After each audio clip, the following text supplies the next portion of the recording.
Assalamualaikum warahmatullahi wabarakatuh.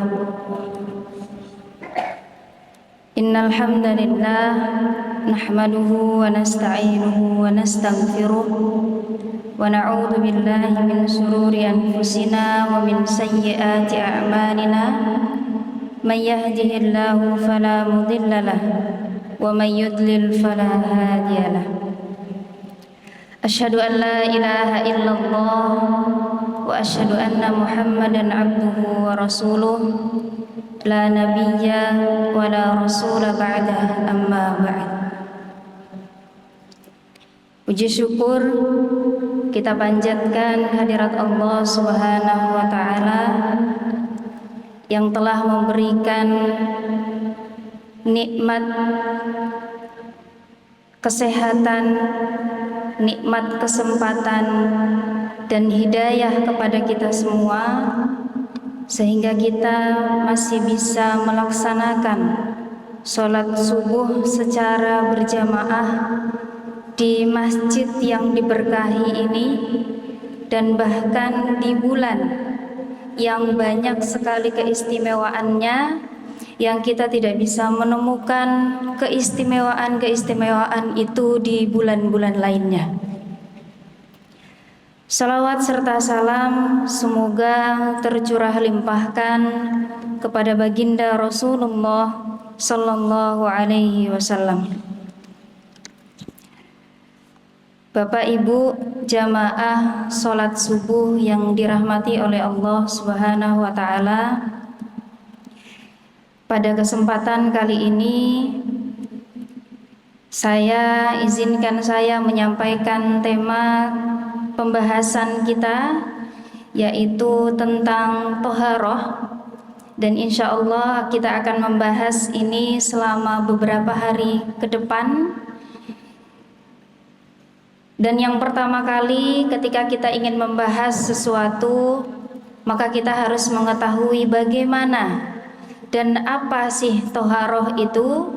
Tentunya lugatan kana au istilahan, secara bahasa ataupun secara istilah. Kata toharoh ini berasal dari bahasa Arab, yaitu kata toharo yatuhuru, toharotan atau tuhuron, yang berarti adalah bersih atau suci dari kotoran. Adapun toharoh secara istilah ini adalah upaya kita sebagai seorang muslim untuk menghilangkan atau mensucikan najis atau hadas dengan menggunakan alat bersuci menurut cara tertentu atau cara-cara yang disyariatkan oleh agama. Dasar hukum toharoh sebenarnya banyak sekali ayat-ayat Al-Quran ataupun hadis yang menjelaskan tentang toharoh, baik yang sifatnya toharoh secara maknawi ataupun toharoh yang sifatnya secara indrawi. Kita mengambil dari firman Allah Subhanahu wa taala dalam surah Al-Baqarah ayat 222. Allah Subhanahu wa taala berfirman, innallaha yuhibbut tawwabina wa yuhibbul mutatahhirin. Yang artinya adalah sesungguhnya Allah mencintai orang-orang yang bertaubat dan orang-orang yang bersuci. Dan yang kedua, kita dapat melihat dari hadis Rasulullah sallallahu alaihi wasallam dari Ali bin Abi Thalib radhiyallahu anhu, Anin Nabi sallallahu alaihi wasallam qala miftahus salati at-tuhuru wa tahrimuha at-takbiru wa tahliluha at-taslimu. Dari Nabi sallallahu alaihi wasallam beliau bersabda, pembuka salat itu adalah bersuci. Awal dari salat adalah takbir dan akhir dari salat adalah salam. Jamaah sholat subuh yang dirahmati oleh Allah Subhanahu wa ta'ala, Macam-macam toharoh itu secara garis besar terbagi menjadi dua. Yang pertama adalah toharoh yang sifatnya maknawi, dan yang kedua adalah toharoh yang sifatnya indrawi. Toharoh maknawi ini adalah usaha kita untuk membersihkan jiwa dari kotoran atau penyakit yang ada dalam hati kita, seperti kekafiran, kemusyrikan, kemudian iri atau dengki, atau bahkan penyakit-penyakit hati lainnya. Maka ketika kita melihat dalam ayat yang sebelumnya saya sampaikan, yakni terkait dengan toharoh yang Allah sampaikan dalam surah Al-Baqarah ayat 222, Innallaha yuhibbut tawwabina wa yuhibbul mutatahhirin. At-tawwabin ini adalah bersuci dari toharoh yang sifatnya maknawi, karena bertaubat ini termasuk bentuk daripada kita bersuci atau mensucikan hati kita dari iri, dengki, atau kemusyrikan, atau bahkan hal-hal lainnya yang itu adalah merupakan penyakit hati.